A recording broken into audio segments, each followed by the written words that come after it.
ओम नमो भगवते वासुदेवाय। प्यारे भक्तों, इस वीडियो में आप सुन रहे हैं माघ मास महात्म्य कथा का अध्याय 9। लेकिन इससे पहले सुनिए भगवान श्री कृष्ण ने भक्त का भोलापन देखकर किस तरह बाल स्वरूप धारण किया। आखिर लड्डू गोपाल कौन है? श्री कृष्ण के बाल स्वरूप का कैसे पड़ा ये नाम? ब्रज की भूमि पर श्री कृष्ण के परम भक्त कुंभन दास रहते थे। कुंभन दास हमेशा ही ठाकुर जी की भक्ति में लीन रहते थे। कुंभन दास का एक बेटा था रघुनंदन। रघुनंदन बहुत ही सरल और भोला था।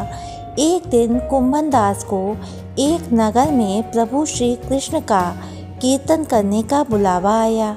कुंभन दास पहले तो अपने श्री कृष्ण की भक्ति को छोड़कर नहीं जाना चाहते थे, लेकिन फिर लोगों के समझाने बुझाने पर कुंभन दास मान गए और कीर्तन करने के लिए चले गए। जाते जाते कुंभन दास ने अपने बेटे रघुनंदन को जिम्मेदारी सौंपी कि वे रोजाना श्री कृष्ण को भोग लगाने के बाद ही भोजन करें। कुंभन दास के चले जाने के बाद रघुनंदन ने खाने से भरी थाली श्री कृष्ण की मूर्ति के सामने रख दी। रघुनंदन इतना भोला था कि उसे लगा कि श्री कृष्ण स्वयं अपने हाथों से खाना खाएंगे, लेकिन थाली यूं ही भरी रखी रही। यह देखकर रघुनंदन रोने लगा और रो रो कर श्री कृष्ण से खाना खाने की प्रार्थना करने लगा।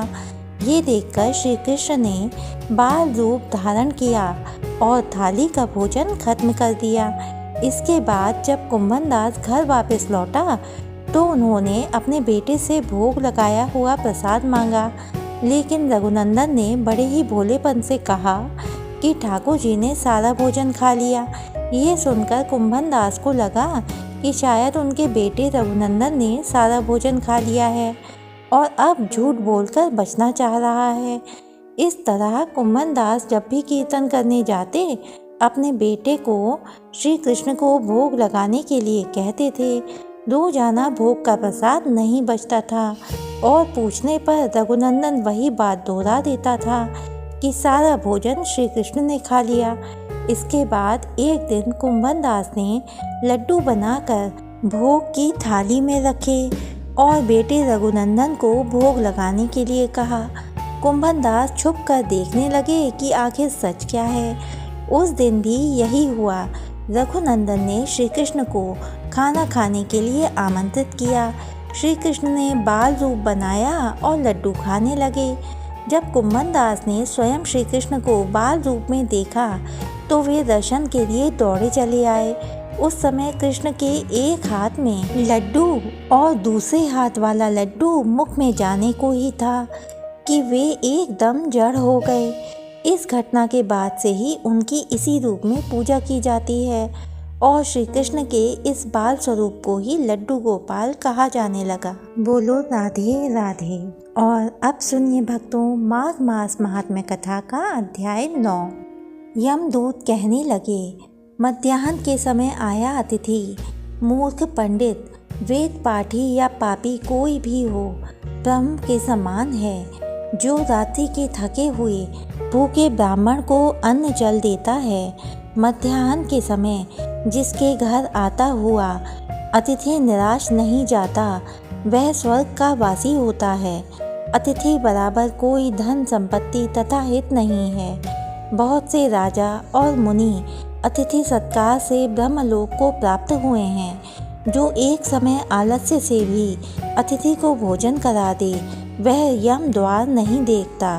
केशरी ध्वज से वैवस्वत देव ने कहा था कि जो कोई इस कर्म भूमि मृत्युलोक से स्वर्गलोक जाने की इच्छा रखता हो, वह अन्न का दान करे। दूत कहता है कि यमराज कहते हैं, अन्न के बराबर दूसरा और कोई दान नहीं है। जो गर्मियों में जल, सर्दी में ईंधन और सदैव अन्न का दान करते हैं, वह कभी यम के दुख नहीं उठाते।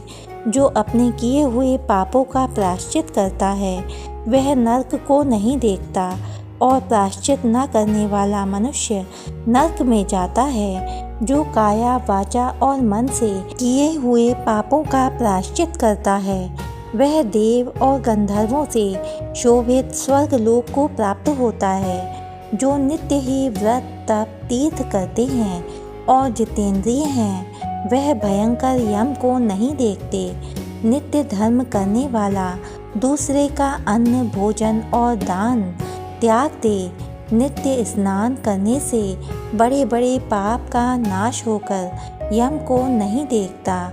बिना स्नान पवित्रता कैसे हो सकती है।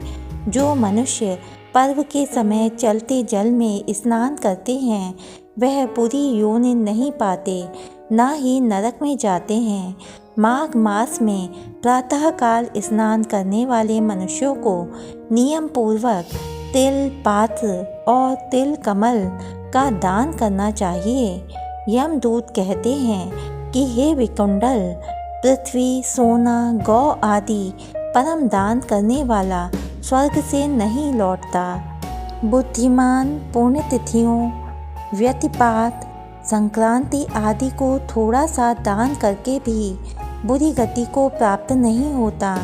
सत्यवादी मौन रहने वाला मीठा बोलने वाला क्षमाशील नीतिवान किसी की निंदा न करने वाला सब प्राणियों पर दया करने वाला पराये धन को तृण के समान समझने वाला मनुष्य कभी नरक को नहीं भोगता। ओम नमो भगवते वासुदेवाय। प्यारे भक्तों, अब तक की कथाएं सुनने के लिए आपका बहुत बहुत धन्यवाद। इससे आगे की कथाएं सुनने के लिए हमारे चैनल को सब्सक्राइब कीजिए, वीडियो को लाइक कीजिए। जय श्री कृष्णा, राधे राधे।